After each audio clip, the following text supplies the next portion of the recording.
This has been a very positive week in terms of the Labour Party honouring commitments when we went into government,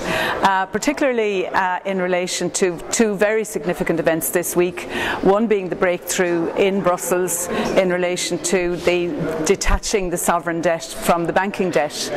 whereby this very major achievement on which the Irish government has been working on for a very long time has finally seen a breakthrough in terms of an agreement in Europe.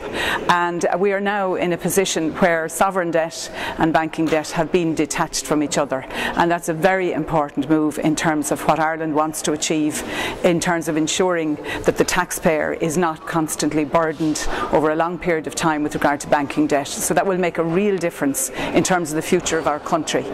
Also this week we have announced major developments with regard to people who are struggling with mortgages that they can't pay. We've published the insolvency legislation, which is a very complex piece of legislation which will provide a mechanism for people who are in mortgage difficulties to engage with their lending institutions and to work out an arrangement that suits themselves and their families.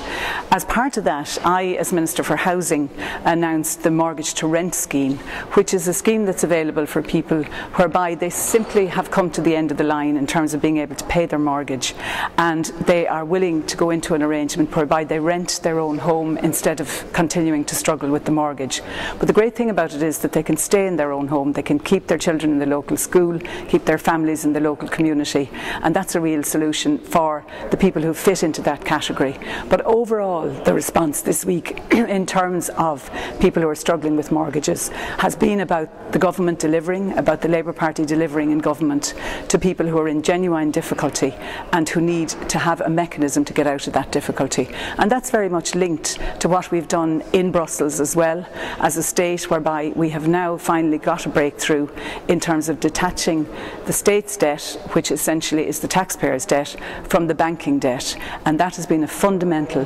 principle in terms of what the Labour Party said we would achieve in government, what we want to achieve in government, what we are now achieving in government. And this is a very significant week in terms of our promises, in terms of our commitments, and in terms of our determination to get this country and the individual families who are struggling out of the difficulties that we and this country are in. And we will continue to work very, very hard into the future to ensure that we continue to make progress in these very important issues for individuals, for families and for the country.